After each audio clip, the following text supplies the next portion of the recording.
Hello and welcome to Black Resistance Law and Press. I'm Hillary Plate, Public Programming and Partnerships Manager for the City of Virginia Beach Cultural Affairs Department, and it is my privilege to collaborate with the distinguished leaders in our region in the areas of arts, humanities, and equity. We're so proud to work with Norfolk State University, Princess Anne County Training School, Union Kempsville High School Alumni Association, the Virginia African American Cultural Center for the third season of these virtual discussions. Leading us on this journey are two women for whom I have the utmost respect and gratitude. As I introduce them each session, I am always in awe that I am permitted to sit among them to collaborate on these projects. Dr. Stephanie Richmond is our webinar host, and she is the Associate Professor of History and the Director of the Joseph Jenkins Roberts Center for African Diaspora Studies at Norfolk State University. She is the Project Director of Soul Down River Program funded by the Mellon Foundation and Virginia African American Cultural Center. Our moderator today is the renowned Dr. Cassandra Newby Alexander, Endowed Professor of Virginia Black History and Culture, Emeritus Director of the Joseph Jenkins Roberts Center for African Diaspora, and Senior Scholar and Co-founder of the Center for African American Public Policy at Norfolk State University. Dr. Newby Alexander? Thank you so much, Hillary, and I appreciate your involvement in and initiation in this wonderful partnership. And I'm going to hand it back over to you and then discuss today's session. Thank you so much. As you know, we started this Black History Month 2020 was the beginning of our collaboration together. And it was the midst of COVID. And what we thought would be a wonderful virtual program during a time when we could not gather has continued into 3 seasons. And this season, we honor and learn more about Black resistance in the past and present through our 4 engagements. In February, we worked with Dr. Richmond to hold an oral history gathering event at the Black History Month celebration at Princess Anne County Training School, Union Kempsville High School Museum. And some of the excerpts from that recording you'll see produced by Dr. Richmond and her class of young interviewers throughout the series.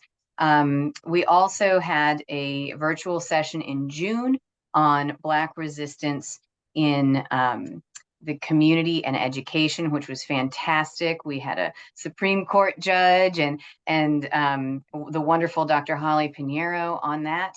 And then in December, we'll be featuring arts, culture, and performance. But today we are talking about law and press.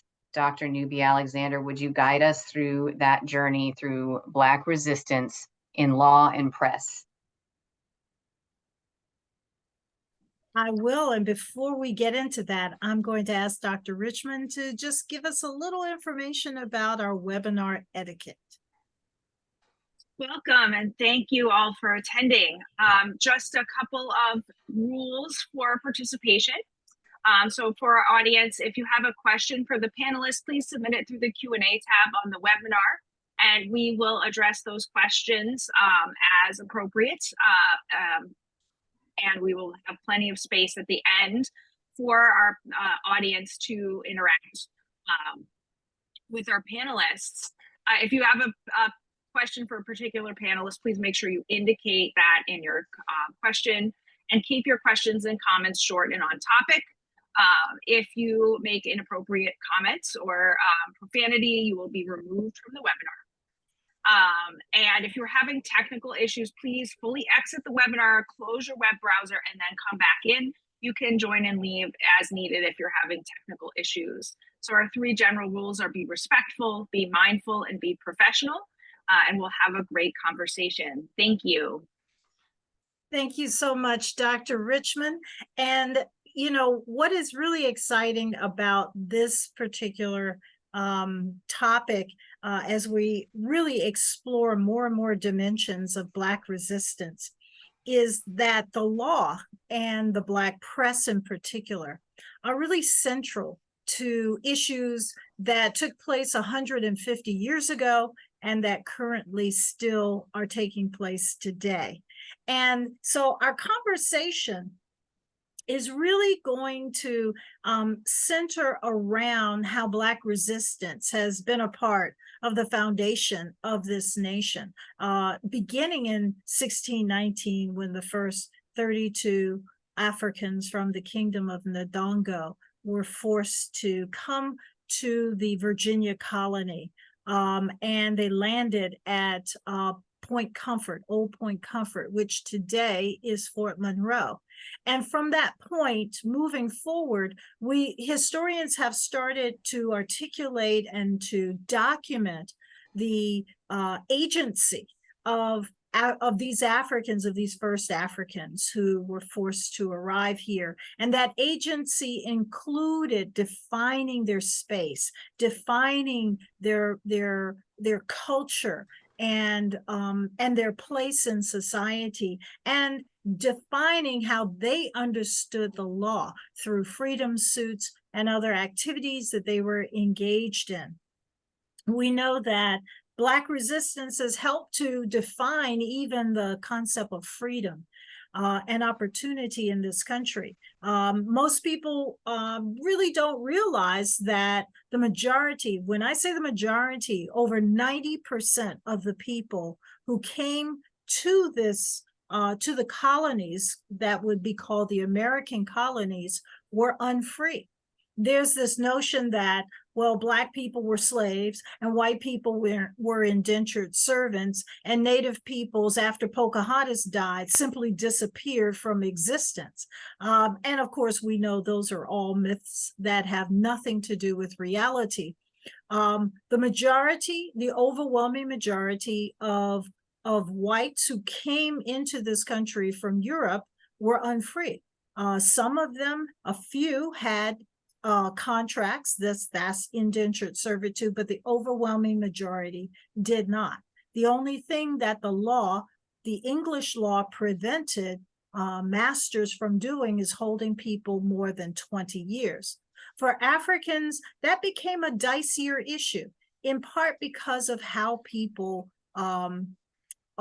personally thought of Africans and whether or not they were trying to hold them more than 20 years. It depended upon the master, but we would see people striving to freedom. So for those who didn't get freed before, they would file freedom suits, and we would see their place in American society being reflected in the law. And so it's so important that we understand that. But of course, by 1827, we would see the first individuals begin to articulate in writing what the voices, the many voices of African Americans were and what they represented in American society, with Freedom's Journal. That is the first documented African American newspaper that was published. And so I want to, for us to begin to talk about these issues and the role then of law and the Black press, especially in the area of resistance. And joining me today are two incredible men who some of you may know and some of you may know by reputation. And the first one, I'm delighted to introduce Leonard Colvin, who is the chief reporter for the New Journal and Guide newspaper, position that he has held since 1987. Colvin was born in Arkansas in a really important year, 1957. And of course, that's a birth year that we both share. So we are getting really long in the tooth, Leonard. Sputnik babies. Yes, Sputnik babies. That's what I say. And so he graduated from high school in 1976 and went on to graduate from the University of Arkansas in 1981 with a BA in speech and dramatic arts and mass communications. And from that time frame, he initially got a job working for the region as a regional reporter for the Pine Bluff commercial newspaper in Arkansas, and then joined the military, the Navy, which eventually put him here in Norfolk. And that's how he arrived here and has been here. He's fallen in love, obviously, with Yes. Norfolk and the whole Hampton Roads region, and he has been here ever since. And so welcome Leonard Colvin, who is a longstanding member of the Hampton Roads Black Media Professionals. Welcome. Thank you. And that's the University of Arkansas at Pine Bluff, and HBCU, by the way. That's cool. Thank you. Mhm. Thank you for the correction. Mhm. Our next guest is John H. Mitchell, who is the great nephew of John Mitchell Jr., who was not only a banker and a city council leader in the city of Richmond, but he was seen as a fiery editor for the Richmond Planet newspaper. In fact, they call him the battling editor. And Mitchell definitely carries on that spirit. He is trying to ensure that the spirit behind the Richmond Planet and his great uncle continues to today, and that the efforts that he's putting into ensuring that the resting place of so many prominent Black Richmonders is also preserved. Mitchell is an accomplished musician, composer, and community advocate.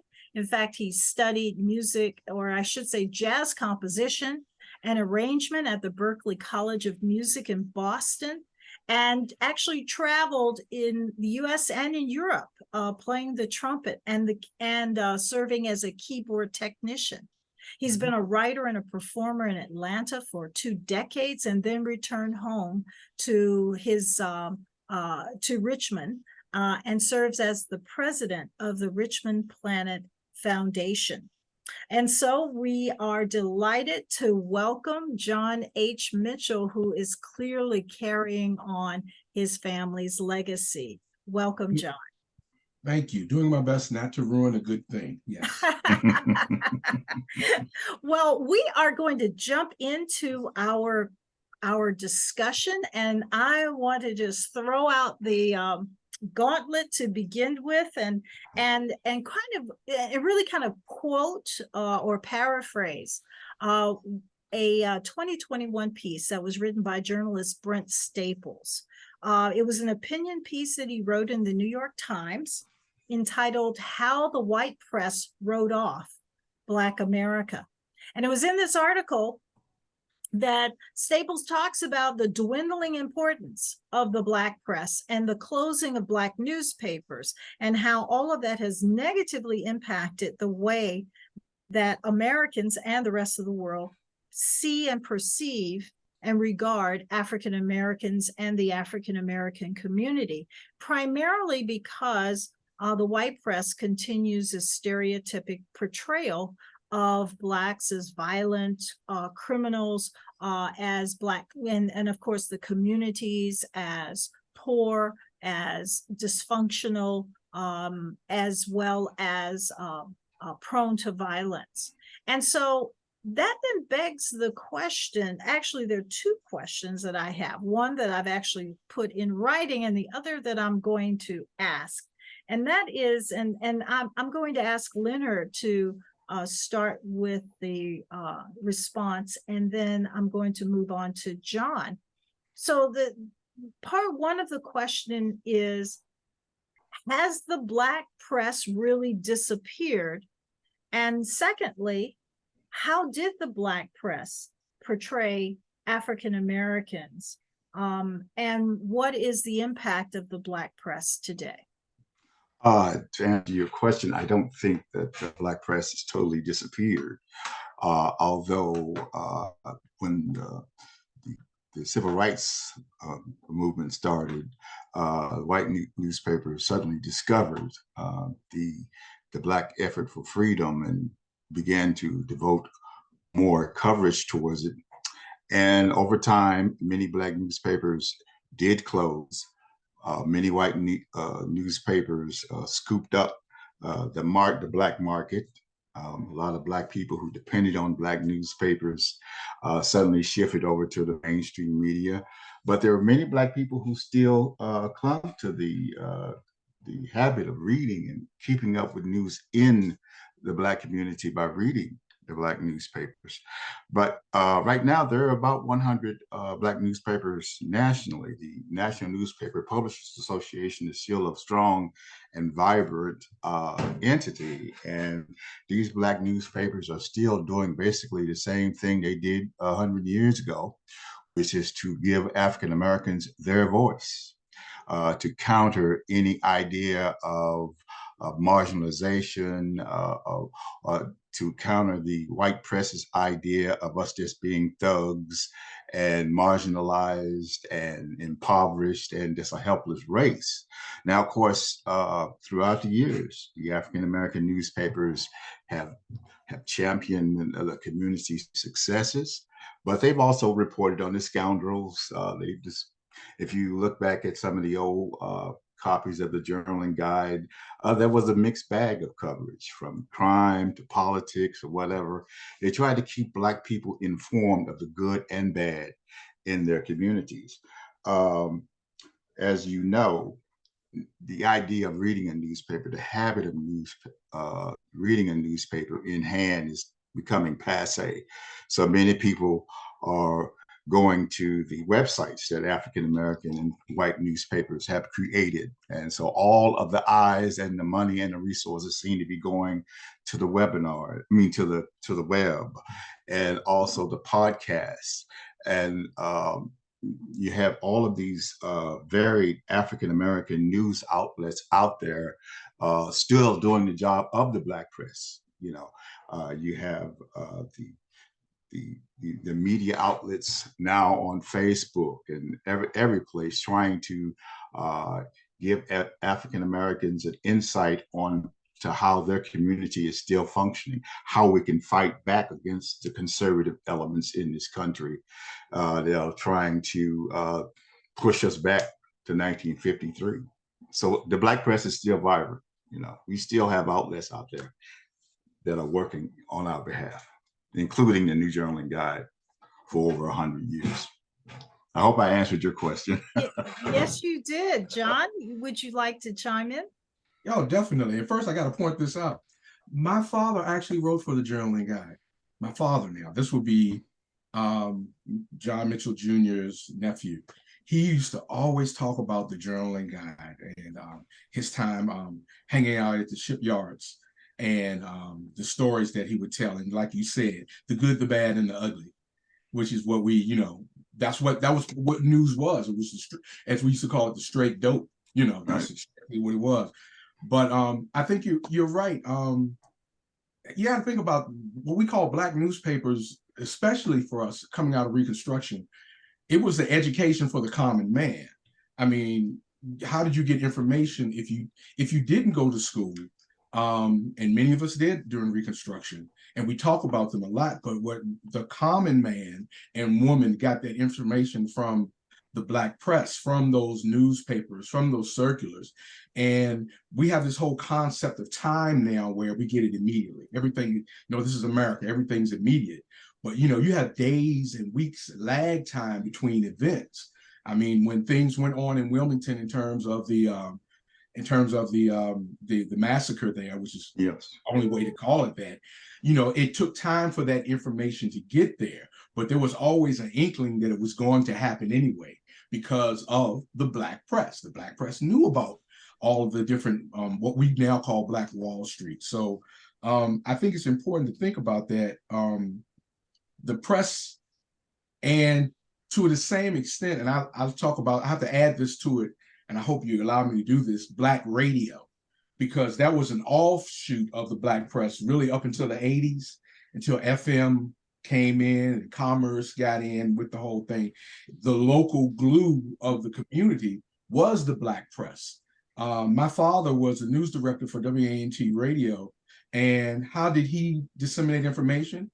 He would get the Richmond or the Baltimore Afro and read it on the air. I mean, that's how he knew. I mean, he could look out the window and tell people that there was a fire because he was in the community. So he was able to share that information, but he was also able to tell information that was going on in Norfolk, information that was going on in Atlanta, information that was going on in all of these Black hubs. And we call them Black hubs, forgetting that this is where our relatives were. We had families there. So we were connected by what we call the Black press. It's not just the paper, you know what I mean? And it's not just this commercial entity now that we have of newspapers being a forum for what's wrong. The white press took what was wrong and with us and made that the tip of the iceberg. They made that they made it the whole iceberg. Really, they made that the whole story. The Black press filled in the spaces, and that needs to carry on in a lot of different ways. I think we need to be open to realizing why it's there, as opposed to fighting for the literal paper. We have to first recognize the conditions that it reported on. And then I think that's the main thing to remember about a lot of this. America's a funny place. And I think we need to look at it from a realistic terms. What can we do to reinvigorate the Black press in the light of everything that Leonard was saying with the internet and podcasts and everything else? I mean, there are opportunities out there to do the job, but to recreate the past, it's an uphill battle because white folks having that problem too. I think it's not necessarily an uphill battle. It's perhaps we need more cohesion, because you see a generational thing with older African Americans having their political views, and then the hip hop generation with their view of the world. And then you could see particularly the conservative Black press moving in and seeking to invert or gaslight on many issues. One thing that I've seen a lot of Black media do in the last couple of years is push back against this gaslighting, that when African Americans criticize or point out racism, that we're being racist. Right. And that's the stupidest thing I've ever heard in my life. How can we are, and I'm pretty sure Black people have some negative attitudes towards white people, but when we call out racism and bias, we're not being racist. We're just pointing out that fact. And it's confusing to a lot of, especially young African Americans who are questioning, is the older generation's concentration on race important nowadays? Of course it is. They're jumping on this bandwagon of colorblindness. Well, I want people to see my color. I want people to see my history. I want people to understand the difference in which African Americans were treated back then. I want them to understand the whole concept of critical race theory, that this country utilized all of its institutions to oppress and marginalize us. Well, you all bring up so many important points, and one of the things that I wanted to add as a historian is that it really wasn't until the 21st century that we started to see more mainstream historians including information from the Black press in their interpretations. Up through the 1990s, people who were writing about the civil rights movement did not ever include a single article from the Black press. When they were writing about the First World War, they didn't include anything from the Black press. And it was, if it had not been for the Black press, we would have known little to nothing about what African American soldiers were doing and what they were faced with, because of the way the white press either excluded them from coverage or only focused on either myth or something very negative that one or two people may have been involved in. But it was the Black press. The Journaling Guide was, I think, the only one of the major Black presses that sent correspondence to the front lines with the soldiers. And of course, more of that happened during the Second World War. But the Black press has been very important in making sure that the view of African Americans does not fit within that construct of racial stereotyping. Well, nobody would have known about the participation of African American servicemen at Normandy on D-Day if it weren't Yeah. for the fact that one of our reporters was on the beach Yeah. there. I didn't know that until about 5 years ago. This blew my mind. Right. That John Q. Jordan was there and was traveling with military forces, reporting the fact that there were Black people, Black servicemen doing excellent jobs there. You know, as beside you know, recovering bodies. You know, they they were the ones in control of these balloons that went straight up in the air to block off German air attacks against soldiers that were battling on the beaches there. So That should have been part of our education. I mean, I'm 60 years old and I'm still learning things like that. And I don't think people realize how that affects the psyche when it's like, it's not that you think you know it all, but you think you know pretty much. You know, the sun is in the sky, the moon is there, this is that, you know, blah, blah, blah. But then you hear something like what you just said, and it's all documented in the Black press. It was not in our textbooks purposely. Reconstruction in our high school textbooks was like this. Civil War was like that. You know what I mean? So that's what I think young people, to their credit, they're trying to be, you know, they're supposed to be modern. Everybody goes against their parents, right? But they don't see why we react this way.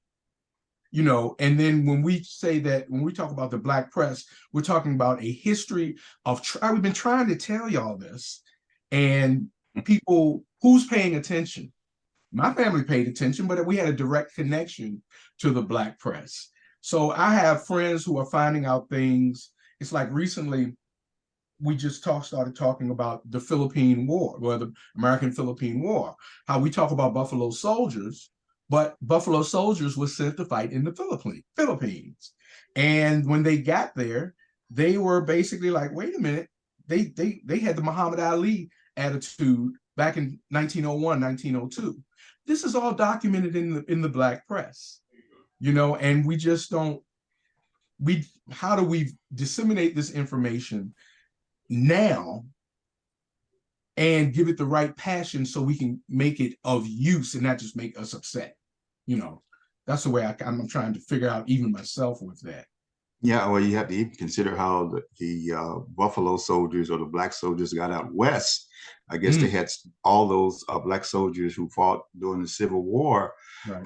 that the War Department did not want on the East Coast because they didn't want the conflicts. They certainly didn't want to have any white officers have to kowtow to any Black officers that might be around, and various other issues. So they sent them out west to help arrest the the natives out there. Wouldn't give them any land though. Yeah. No. Yeah. Well, Great stories. you reminded me of another situation with the Provincial Freeman, which was part of the Black press, and it was published in Toronto, in the Ontario province of Canada. And you know, even as late as early 2000, the Virginian Pilot was still publishing articles talking about the yellow fever epidemic that hit this region in 1855, and continuing that same nonsensical position that it was mostly white people who were impacted by that outbreak, when in fact thousands of African Americans died during the yellow fever epidemic in both Norfolk and Portsmouth. But that was not reported by the white press. It was reported by the Black press. And but if you want the fuller story, you have to see the other side.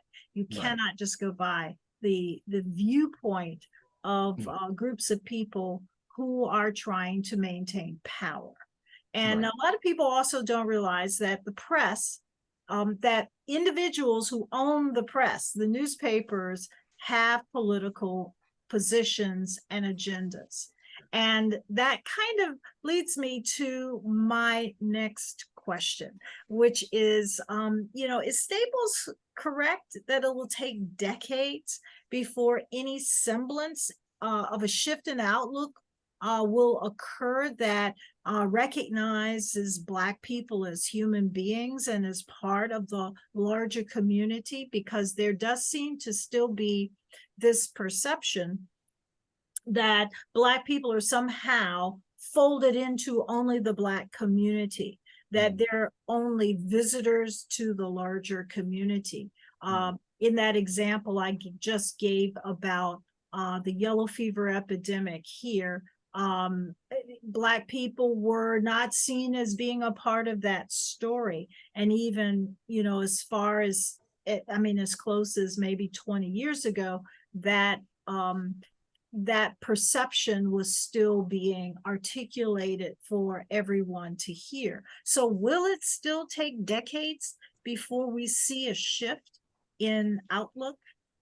And that statement could have been made back in 1922 or 1942 or whatever. Yes. When will white people realize that we are here, and still, and when will the white society accept and apply those words that I think Jefferson wrote many years ago?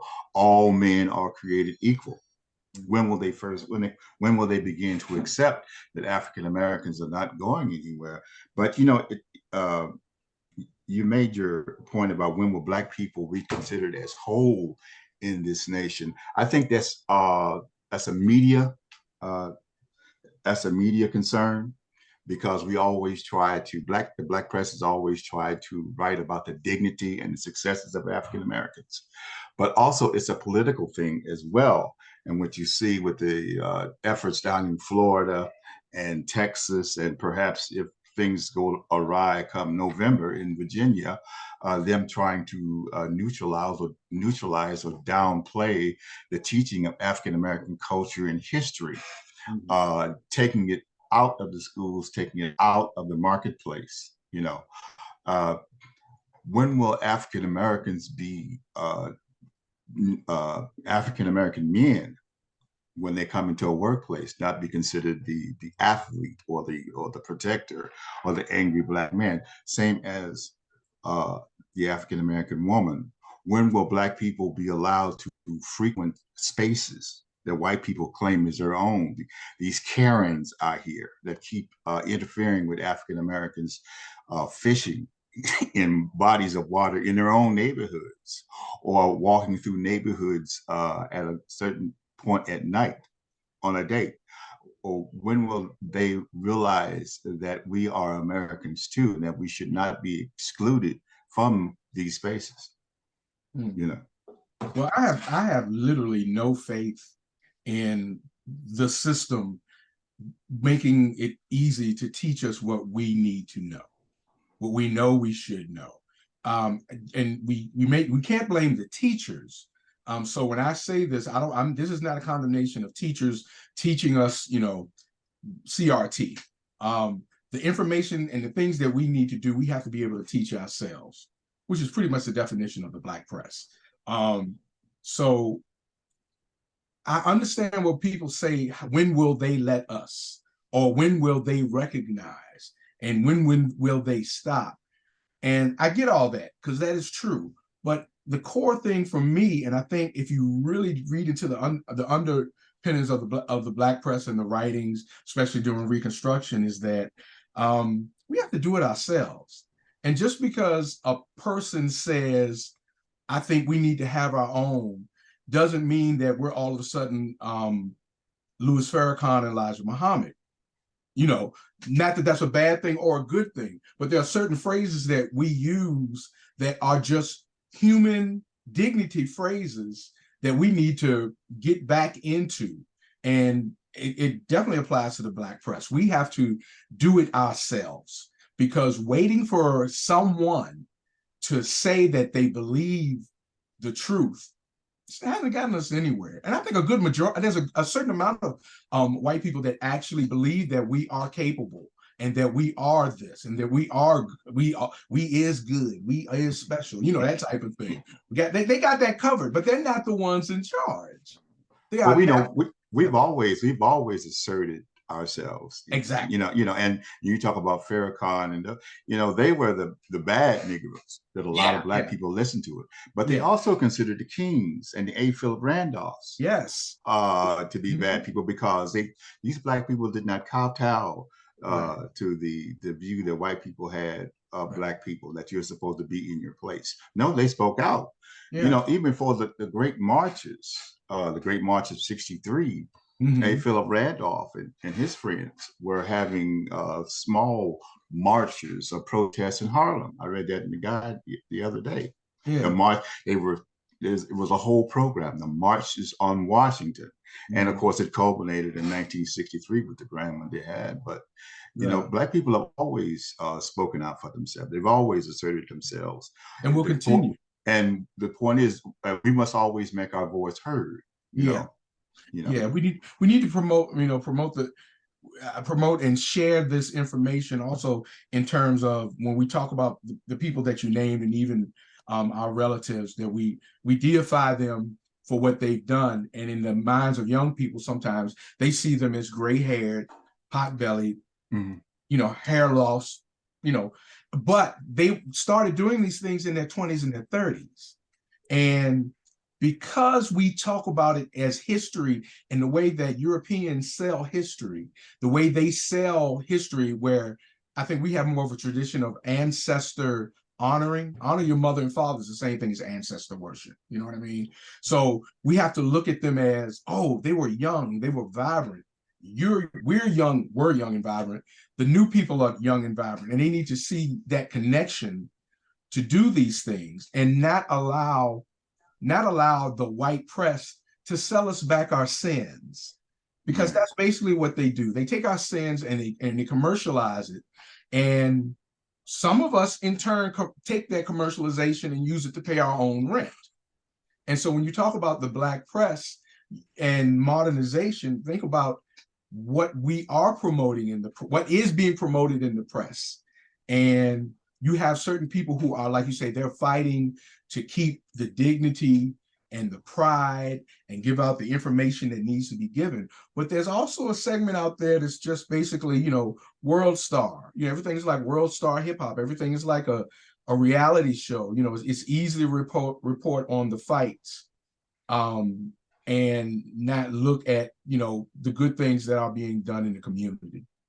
Well, selling us back our sins, if you look at the whole hip hop culture, that is, some of the music that they're producing nowadays is it's amazing how they keep projecting these ideas of negativity. So, and much of the hip hop music nowadays is somewhat positive, but there are other elements of hip hop that the music industry is making zillions of dollars on, and it's all negative. And you wonder why so many young African Americans are so confused, exactly, and angry, and are so gullible to some of the brainwashing and inversion rhetorically that white conservatives are spewing nowadays. It's amazing. It's definitely being mirrored. It's being mirrored, just like what we're talking about with the press. Has to be another thing. The press kind of like puts a face to the person reporting, and it's almost like a certain accountability. I guess when there was an accountability with a paper, when you name the people that you name, you have this, okay, they're respectable, they're looking out for our best interests. The people that are selling the things, whether it's in music and even in news and entertainment, we know they don't have our best interests at heart. We know. Right. But like you say, it's being sold to us. And if the Black press as it exists now doesn't respond to that in a stronger way and start holding some of these people accountable, what's the use of the Black press if it can't twist a few arms? Well, I get what you're saying, because back in the day, the PB Youngs and the Mitchells and all of them, they were very highly respected African American journalists. They tried to maintain through various means to keep their operations going despite some financial pressures, but they were also out in the community doing things. Right. PB Young had his hand in everything. Norfolk Community, Norfolk State University, all the various charities, my goodness, Howard University. And you go up the line with these Black journalists, these Black publishers that knew the community and made money and also tried to give back. But nowadays, you will be hard pressed to find a media person that has that standing. Of course, you see faces all the time on television and on podcasts or whatever. But do these people have the same standing? Can they voice an opinion without being cut down? Right. Or criticized or pushed out of positions like Don Lemon. Oh yeah. You see so many radio hosts, young African American hip hop, like Charlemagne the God, people trying to provide a voice, and he has, tried to be one of those media people that can lend some credence and some balance to what's being talked about out there. Right. But do we have those media types who can be journalists professionally and also cultivate a sense of Black cultural unity? Right. Do we have those people nowadays? And how do we lift them up when we do find them? How can we lift them up when we hear them? And how can we support them? And always realize they will always say something that must be out of place. And if he says something out of place this Thursday, we don't want Pepsi Cola or Nike pulling the rug from under them, and they're gone. Quick to cancel. Quick to cancel. So what you all are both talking about is something that has actually plagued the Black press from the beginning. And that has to do with the lack of really deep pockets to help the Black press's voice continue to consistently be out in the community. I'm reminded of, the first one, Freedom's Journal, that lasted really, I think it was just 2 years.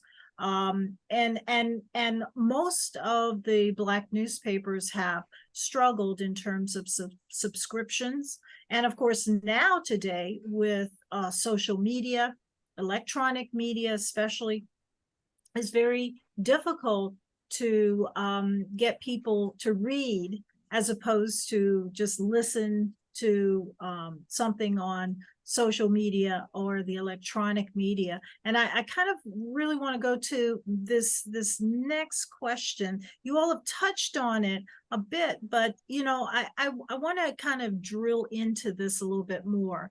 How the press depicted, how has the press depicted how African Americans fought against or resisted discriminatory laws. And this applies even to today, because what seems to happen is that this idea of Black agency does not seem to be a main part of the way that African Americans today are depicted. A handful may be resisting, but it doesn't seem to be as powerful, except with back in I think it was 2019, the George Floyd protests that emerged, and the press the general media, primarily white media, depicted it almost as a spontaneous thing.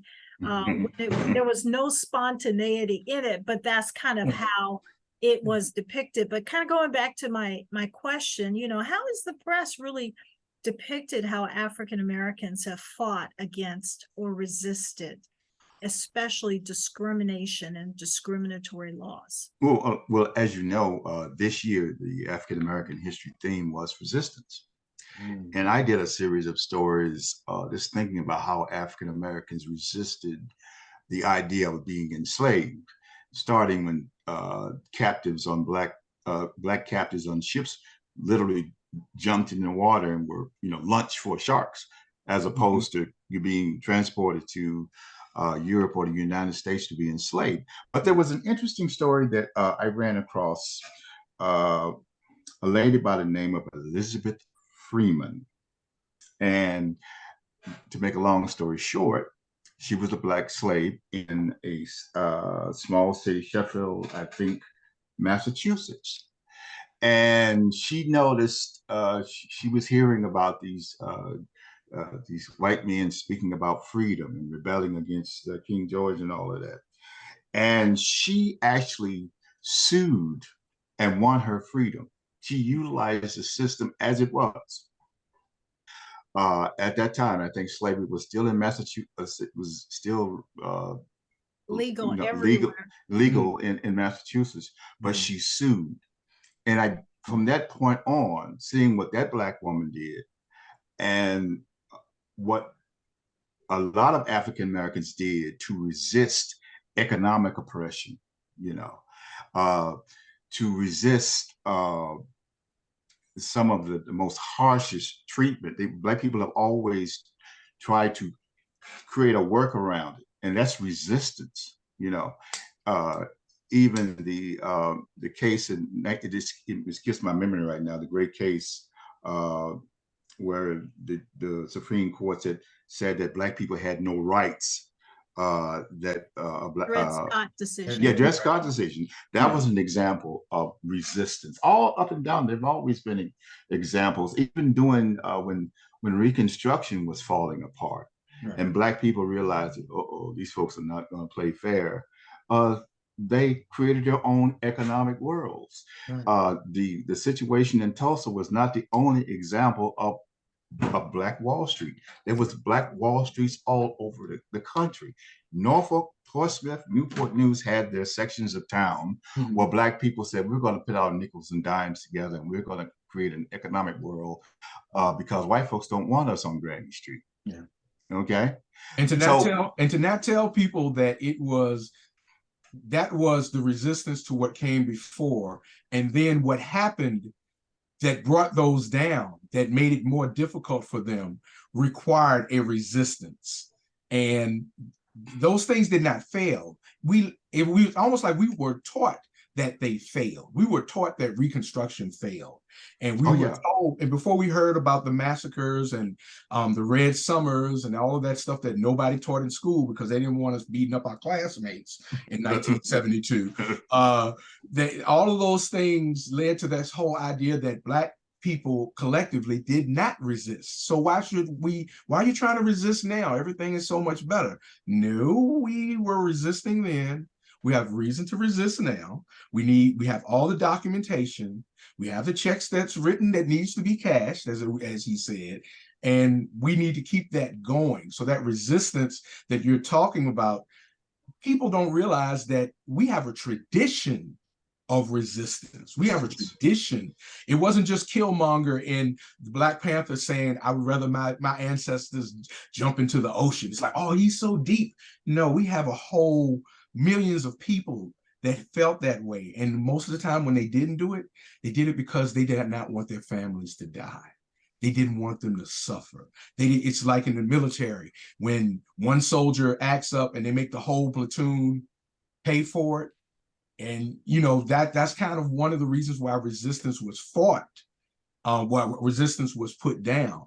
And so there's this whole history that our young people could learn about human interaction, how to deal with problems, how to resist, how to determine who you are resisting against, how not to go off on your brother and your sister when something happens. All of those lessons are in our past and we can learn about them, but it always seems like we have to relearn that. We act like we need to relearn it. Leonard, and you can tell people, but if it's not part of our home curriculum, how can we, I'm asking you really, how do you think we can move forward as far as resistance? I think it's already happening because I talked to a young brother who's part of the Alpha Phi Alpha fraternity here in this area. And yes, and he is working on recruiting churches and Black community centers to have Black history and cultural programming. You know, Yeah. the schools have not done it adequately. No, all of the Black history I learned, I had to go into my public library to read, or hear my brothers talk about it because they've read extensively. But this young man is envisioning utilizing many of these large, beautiful edifices we call churches, which are probably only operated on Sunday and Wednesday night, to open their doors, and again be that touchstone, that educational center that Black people relied on, because the church was the only thing that Black people had after the Civil War, the church and the family. And from the church, we built so many institutions by putting our nickels and dimes together. And here again, utilizing the Black church to fight again or resist a political effort to deny us the right to learn about Black history and culture. And you've heard of the freedom schools? Yes, I heard. Yes. Man, I mean, like we mentioned the thing about the churches. That's one of the first things that came to my mind, because young people are talking about that here in Richmond, Virginia, also looking to have, not relying on an outside system, relying on your oppressor to give you the keys to get you out of your oppression. And I that's what it's going to take. We're going to have to actually teach ourselves as we teach our young people. Well, the family is a key to that, but people don't want to even look at the situation of the critical need for Black families, particularly, to be more involved in the public education of their children. And we don't want to talk about some of the problems that are transpiring in our Black homes, middle and lower class, that may be playing out in our public school systems. So that's one issue. But I think this idea of giving ourselves space to teach our children certain things, certain values that the public schools are not doing, and in some cases shouldn't do, because it's a responsibility of your family, is one of those ways of rebelling against some of the issues that African Americans are facing nowadays. Anytime African Americans try to overcome barriers, that's a form of resistance. You know, and there have been all kinds of barriers placed before us, and we resisted that. You know, even creating HBCUs, they would not give us space here in the South, definitely, to advance ourselves beyond these 3-room schools. So they built the Norfolk States and Virginia States, you know, and the Elizabeth City State Universities. All of that is a form. Anytime we advance, move forward on our own, is resistance. I'm glad you all mentioned the Freedom Schools, because the organization that began Negro History Week and expanded it to Black History Month, the Association for the Study of African American Life and History, is now involved in helping to spearhead Freedom Schools. And the Asala branch in Hampton Roads is starting one over in Hampton. And so there is this groundswell effort to reemerge. And I want to kind of shift us back to what the Black press is doing today, as society is seeking to re-engage some of these discriminatory practices. We saw with the Supreme Court a few years ago breaking down the Voting Rights Act. And basically setting the wolves free, while claiming that because there's really very little discrimination, the federal government does not need to oversee the process. And it was almost immediately after that case came out, or the decision came out, that states began to enact discriminatory laws to prevent African Americans especially from voting. And so what is the Black press today, do you see, seeking to highlight? Are they seeking to highlight these issues every week? I mean, recommending solutions as to what African Americans can do? If you read some of the contributors, the editorial writers that we have in Journal and Guide, they do it every week. Ways in which African Americans can fight back against number one, the gutting of the Voting Rights Act, Section 2. That was one of the first key decisions of the Roberts Court, you know, and he acted like he was gunning for it. Here locally, bringing forth the idea of, let's say in Chesapeake, they have what they call an at-large election system. Only 2 African Americans on the city council, and probably none on the school, well, one on the school board, but creating a ward system. There's a groundswell for people to the NAACP and other organizations in Chesapeake to educate African Americans about how Chesapeake is denying African American representation on the Chesapeake City Council, therefore being denied the ability to have a significant number of African Americans as officials in that city. Virginia Beach just recently voted 10-1 to create, to create a ward system in that city. If you understood how Virginia Beach elected its city council up until 2 years ago, it was definitely a Jim Crow remnant where it denied a lot of people, especially African Americans, to get an elected voice on city council. That has been changed. And I think there are only about 2 other cities in this area, Chesapeake and I think Suffolk, that have some version of the at-large system that Black people right now, because of the stuff we've been writing, because I've been writing about that election system in Virginia Beach since 1992, because you had activists like George Menz, I'm pretty sure you knew him, who were pushing at the wall all the time. James Gay here in Norfolk, they destroyed him because of the stories that we did, or what he was trying to do to dismantle the at-large system in Norfolk. So yeah, the Black press is always active. I'm always trying to write stories about and get ahead of the Virginian Pilot actually on some of these stories about where these cities are still denying cities that have large and well-educated Black populations their right to vote.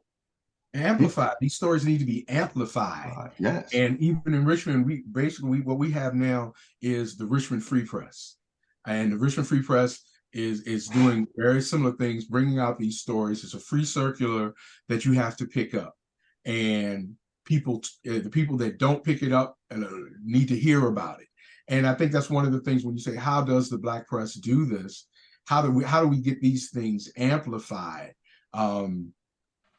That's the question. That's the question. How do we amplify what you've been doing and what the Journal of God has been doing for years, beyond the picking up of the paper? Well, I think when we talk about the Black press, just include radio and social media and all of this. Right. And you see what Dr. Eric Clavell is doing on WNSB with his program, and what Barbara Ham Lee is doing with her program every Thursday. And there are a lot of people on social media that have editorials they write. But it's hard to penetrate a population that for years has been, and this is white and Black, unwilling to be educated about certain aspects of political and social life and economic life, because they're so busy surviving, making money, doing this. And recently, a young man that I know was just like, he was running around like Henny Penny. Oh, do you realize that the poles are melting? The icebergs are melting. I said, the whole idea of global warming has been out there for 10 years. At least. The polar caps have been melting for the last 4 or 5 years. Where the heck have you been? It's amazing, even that, and we can see the evidence of global warming happening right now. But we also see the evidence of African Americans still being discriminated against. The court systems still denying them justice. You know, housing is still an issue, especially in the urban areas, where the idea of that public housing is probably the only form of affordable housing a lot of Black people have, and that's being demolished. Yeah, for now Everybody's there is. Yeah. yeah, everybody is given a voucher and say, "Oh, goodbye," you know, find you a place to live. But there are so many issues out there, and it just blows my mind every time you hear a young person or an old person say, "Well, I didn't know about that," or "I Yeah. didn't know." I see that my candidate lost the last election. He was a good man. Did you know there was an election? Oh, I didn't know about the election. Where have you been? Where have Yeah. these people been hiding all along? Yeah, You exactly. know, It- there- penetrating this fog of indifference, and yeah. maybe they're distracted by life and music and whatever, or maybe some people are just tired. This so overwhelming. They don't want to know. Well, let me share something with you, and I think this is a corollary. When I was in school, when my freshman year, when I went to Boston to go to school, I did not know I knew so many Beatles songs. I don't know how I learned them. My father was at Black Radio. I knew the Isley Brothers. I knew Stevie. I knew all of that. I knew some blues artists. Well, how did I know these things? Because there was a passive thing going on in the background that I picked up. And once I honed in on that, one of the things that I do, even with my family, is that when they're doing something else, or when I'm doing something else, there are things that I play in the background that it becomes the thing that gets in my head. Black radio used to be that thing. So when you talk about radio, they have maybe an hour or two of local stuff now, and everything else is national. So you An end up hour, an hour, if an hour, yeah. I was and if really it's not younger. on at 3 o'clock in the morning, That's what I was talking about, the 2 o'clock, yeah, and they make you pay for that. Let's yeah, not get okay, into that. yeah. But there was a past learning that was available to those who would listen.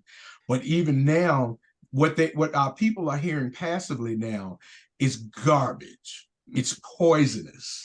I mean, there's no other way to say it, because it's being determined by three people. I literally say three people that actually control these media companies that go by corporate structure of selling ads. So they have no interest in doing that. So how do we make the Black press part of our everyday lives and still make it sustainable? I got into a little debate one time with Regina Boone, who is the daughter of the founder Ray of Boone. Richmond Free Press. Yeah, Ray Boone. Ray was he was a hellfire. But we got into the talk about that, and she pointed out to me is that people have this misconception that the free press, or any free press or Black press, is run by the stories first, and then they put in the ads. Like, oh no.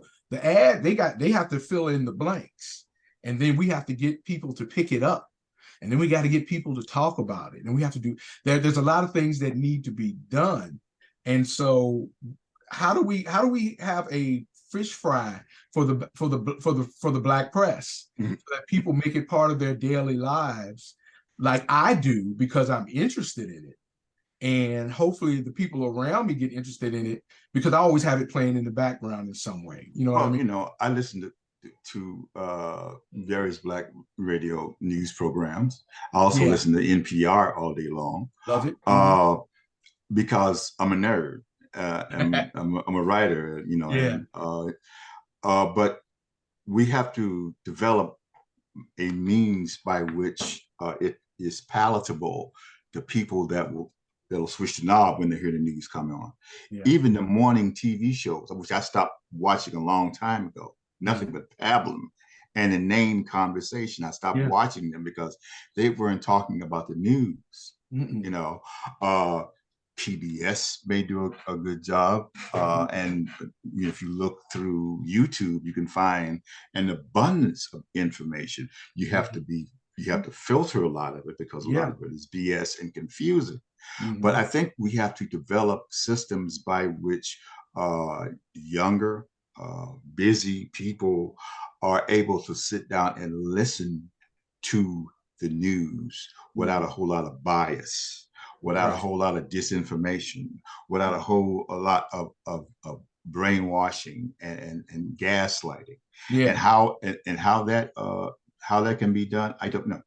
I don't know how we can get people, how our parents always wanted us to eat vegetables and they put sugar on them, or they put them in, make pies out of them. So somehow or another, we must develop a system by which listening to news, reading magazines, the few that are out there and on the stands nowadays, becomes acceptable and a part of the daily cultural diet of young people, because you don't even see newspaper stands anymore. You don't see people reading newspapers. And I'm just wondering, thank God that a lot of libraries are publicly run. Yeah. Because if they were there by foot traffic, many of them would close because very few people use them, except for nerds like myself. Well, So we're up against I wouldn't say a dumbing down, but a marginalization culturally of the Generation Xers or whatever, not being interested in, taking in information the way their parents did. So we have to find a new way to do it. Well, that's where our next questions. We have 2 more questions that we want to get through before. Sorry, we took so long. No. This has been a great conversation. You're talking about really what concerns a lot of teachers, a lot of educators throughout the country, and that is that people are, while they are in information overload, they then step away, and so the information that they get is usually either not accurate or is just in the entertainment world. We know that at least 25 years ago, most of the major networks shut down their news bureau and merged that with their entertainment bureau. So that's where all of the nonsense and Pablum. the pablum, that's where all of that and why all of that emerges, and why they're reporting on who won Dancing with the Stars.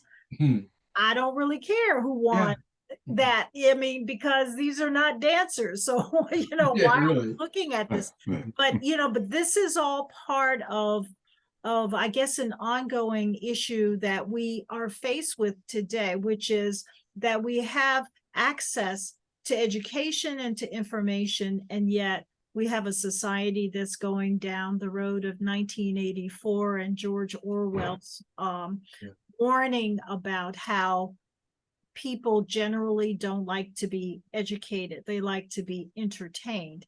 And so the question I have is, how do most people get their news today? Or are they getting news?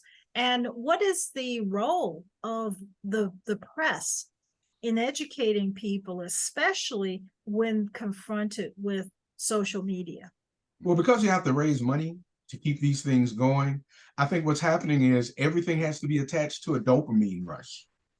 I mean, literally, and I like the way you said the nerds, we got a dopamine rush from watching Star Trek in the 60s. Oh, yeah.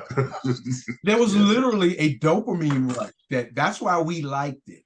And for those that didn't like it, they got their dopamine other way. Maybe they were out there playing football, right? You know what I mean? Right. So the attractiveness of human nature, it cannot be ignored. So like you said, putting sugar on your green vegetables. That's a North Carolina thing from what I've heard. It has to be. We have to be realistic that we have to promote those people and even these Black writers who are at the white newspapers, the ones that actually stand up for justice and truth. We have to help them. We have to make them more palatable. We have to talk about them. We need to share them.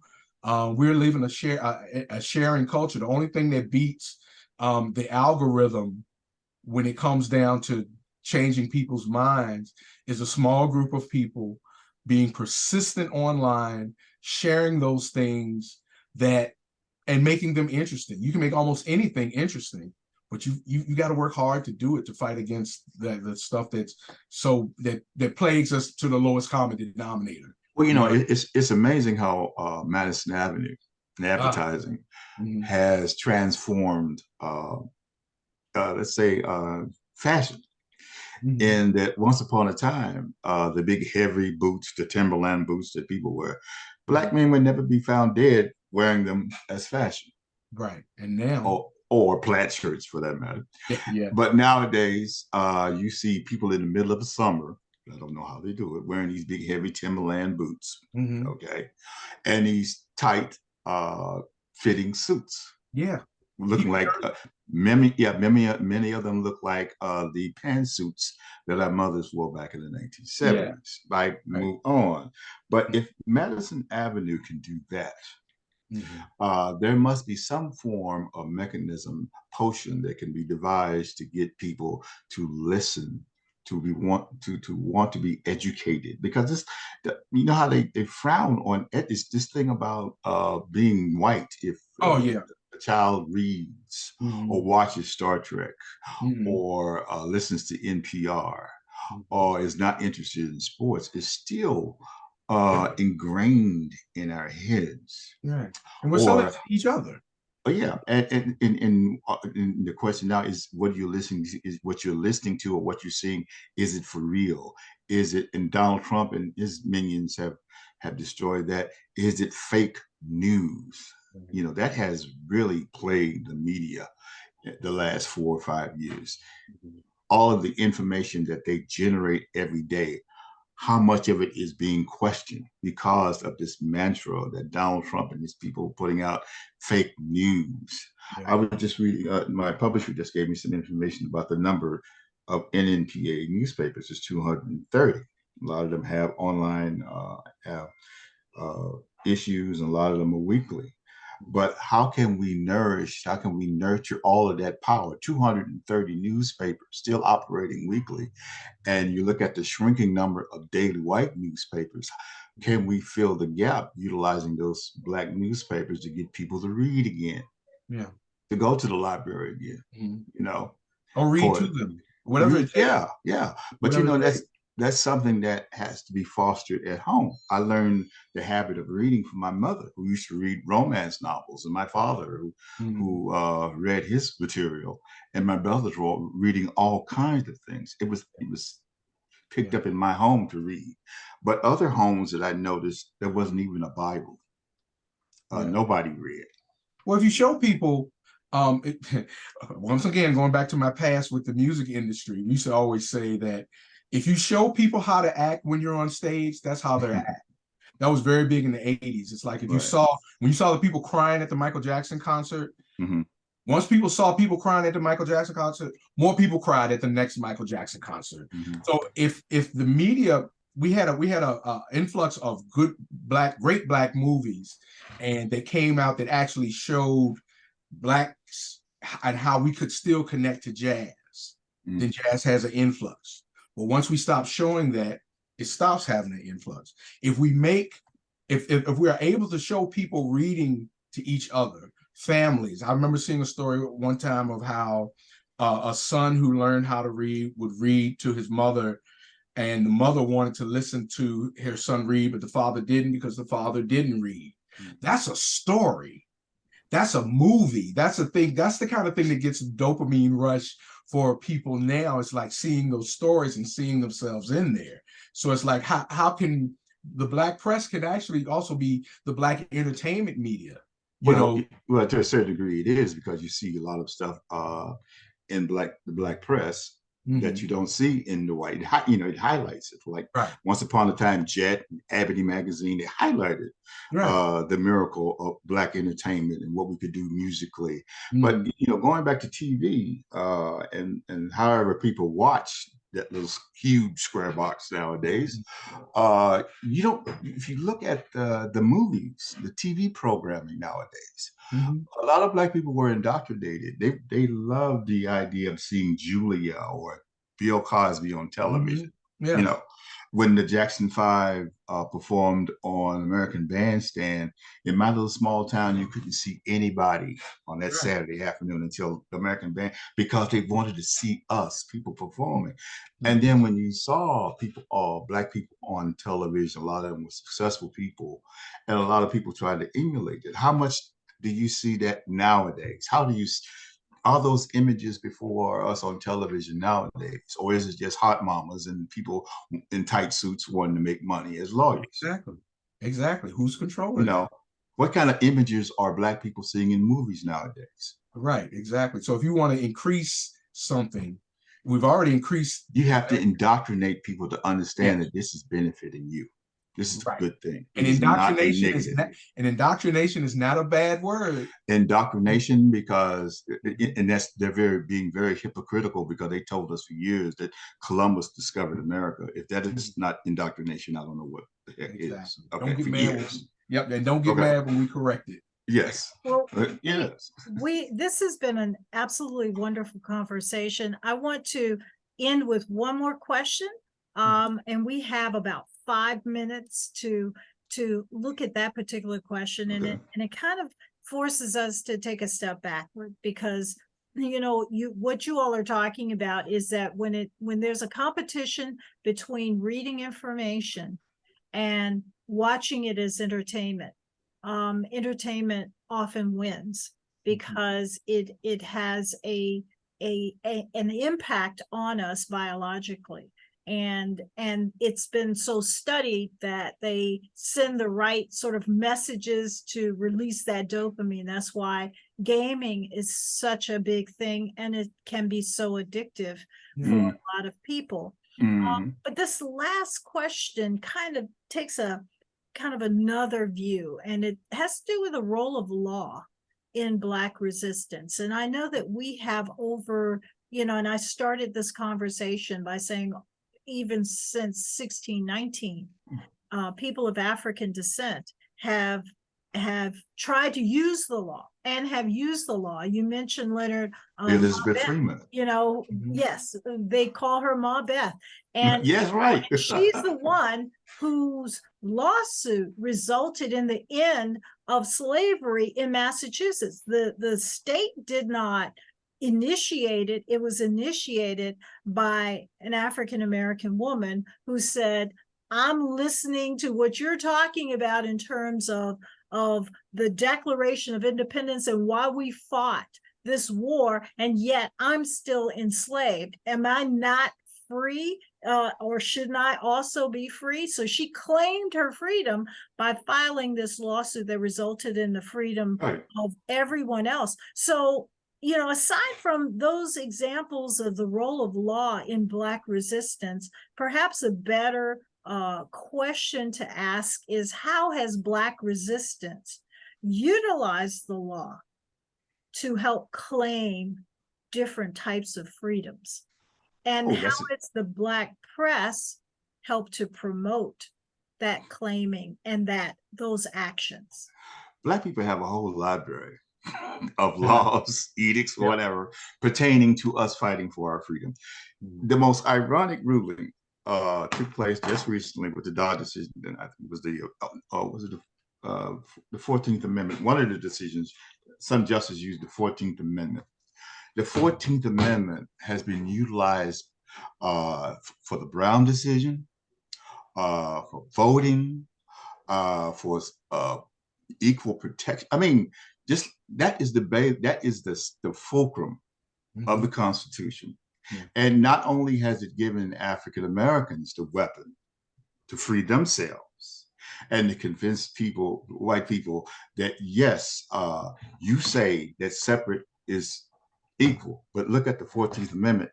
It says otherwise. Okay.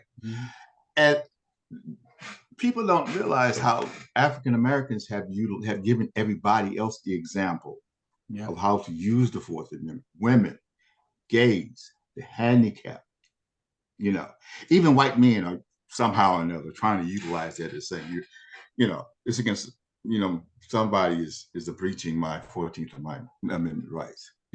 Black people, we have a whole library, a whole shelf of examples of us utilizing the Constitution that white people have forgot about or ignored because they did not want to apply them to us. Right. And continue to do that. And it continues today. I can see somebody, filing a suit somewhere that will force the Supreme Court to ungut the Voting Rights Act and restore that Second Amendment. And that second part of the clause in the Voting Rights Act, because that's a very key part of the Voting Rights Act, because these cities, especially in the South, especially those, I think, 11 states that had the most harshest anti-voting laws, had to clear every change they made in their voting laws with the Department of Justice. They don't have to do that anymore. Somebody has to go in, and I think somebody probably will go in and file a brilliant suit, as the people did with Brown, that will make that happen. Because Black people, they have a way of utilizing the law. Yeah. From your lips to God. And real quick, I think there's a core to this. The Black newspapers, the Black press, our Black leaders, whether it's Du Bois or any of these people, A. Philip Randolph, they were debaters. They learned the whole process of debate. And that's one of the things that we need to realize, that the law is based on debating, being able to look at an issue from both sides and then take the other person's side and argue it. And by doing that, you're training the mind to actually think rationally, something that people just don't do anymore. That's why we're in this Trump era right now. So when you think about the Black press and lawyers, it is a process of learning how to debate. Our heroes were debaters. My father used to talk about the debate club at Armstrong High School, 1935, and how when we watched the great debaters with Denzel Washington talking about Morton, I believe I can't remember his last name right now, but that whole process. So when you think about the law and you think about the Constitution and how it got there, there's a mode of thinking that Black people need to be aware of, that they are not getting in school, but they used to get it through the Black press. People that did not agree could speak with each other. At the beginning of this, somebody made mention that there may have been a kind of a schism between different Black leaders, but they were able to promote that, and people could make good judgments based off of that. We were our own lawyers sometimes with the right information. Right. And so I think that's part of the job of the Black press, is not just to give the information, but to show people how to disseminate and how to debate that information without beating each other up. Because the white press is teaching everyone that if you have a debate, you are either right, wrong, and if you're wrong, I have nothing to do with you. And Black people can't afford to cut each other off like that. No. Well, with that last statement, I sadly have to say we have to conclude this fantastic discussion. I very much thank each and every one of you for participating. I thank the audience for coming to view this. And this will be posted online, and I am going to bow out and let both Hillary and Stephanie conclude this particular webinar, but I want to give my heartfelt thanks to our two incredible panelists, Leonard Colvin and John Mitchell, for such an engaging discussion. Thank you both so much. And I'm handing it over to you, Hillary. You're welcome. Thank you. Thank you. Thank you so much. I want to echo the gratitude to Mr. Colvin and Mr. Mitchell, and gratitude to you as well, Dr. Newby Alexander, for coming up with such great questions for them to dive into and sharing. I learned a lot in this, as I always do. I feel like I've been getting a master class since we started these programs, but I wanted to make mention of something that you all said. At one point, Mr. Colvin brought up that idea of how does socioeconomic condition in society and the need of a person or their family to survive prevent them from finding ways or prevent them from making daily learning, daily reading, daily digestion of the Black press part of a habit. That is something that I know I want to think about. How do I consume information, and am I making it a priority over daily survival and the general busyness of life? So that's a takeaway that I have. But also, I think what was really great is that you all pointed out that listening and learning and being able to understand the laws so that you can debate them is a critical form of resistance. And, I mean, many of you, because you're in this profession or because you're educators, certainly already knew that. But how nice to be reminded of that and to be able to put that out there, because one of the things that is super meaningful to me about these programs, and I want to thank Dr. Newby Alexander and Dr. Richmond for this, is that these recordings not only go on the city's arts and culture websites so that the links to YouTube can be viewed by citizens and visitors, but you all are also posting these through the university and the African American Center for Public Policy. And those are some incredible tools for people to be able to hear the conversation that Mr. Colvin and Mr. Mitchell had today, and to kind of stir up those conversations at home about how are we consuming our information. Is it real information? Has it been vetted? Is it coming to me from a reliable source? From my perspective or my neighbor's perspective, I think there's so much opportunity, particularly to reach young people through the Center for African American Public Policy and the work that you're doing with universities all over the state. So thank you for that. We all know I can talk a long time, so I just wanted to say that because you all hit me really hard today with a lot of this info, and those were key takeaways for me.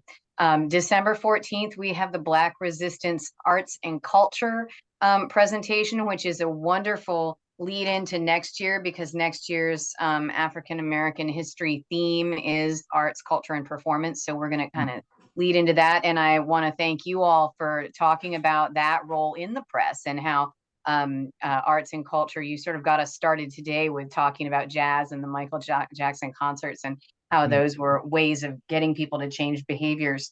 I also want to give a reminder, because learning is important at every age. The Lynn Haven House next weekend is hosting Sherry Bailey's The Abolitionists Museum. And Abolitionists Museum is all about debate. It's actually historical figures as wax figures in a museum debating the inclusion of a very controversial artifact in their exhibit. And as they go through their debate, you learn different perspectives on why that artifact should be there or should not be there. And then the audience is tasked with actually having a meaningful conversation with the actors and the playwright about why these questions are important. So those tickets are available at vbmuseums.org. And again, that's on the 22nd and 23rd. We are super happy to be presenting that, particularly on the Lynn Haven House property. You'll be able to see some of that property that's under restoration as part of the experience, and learn some of the very important lessons about manumission that occurred here on this property as part of that experience. The next panel is December 14th. And on September 21st, on Thursday of next week, the Cultural Equity Committee of the Arts and Humanities Commission will be hosting another community conversation. It's the last community conversation before, hopefully before their draft of Virginia Beach Arts and Humanities Commission's Cultural Equity Commitment, which is a multi-year commitment to ensuring equity through grant-making processes, will be put before the commission for a vote. So we're very excited about all of those opportunities, and very grateful for all of your time today on this Black Resistance Law and Press discussion. Thanks so much. Have a great day, and I hope we see you at one of our future events. Yes, thank you. Thank you. This video will appear on YouTube within the next 24 to 48 hours as soon as it processes and I can upload it. So please follow the Joseph Jenkins Roberts YouTube channel. We are at 1619 MOA if you want a quick search. We started the channel with our 1619 conference series, but you can watch all of the previous webinars as well as explore the oral histories collected by NSU students as I've started editing and posting them. So there's some great stories from alumni of the Princess Anne County Training School and Union Kempsville High School. Thank you. Have a great afternoon. Bye-bye. Thank you. Bye-bye.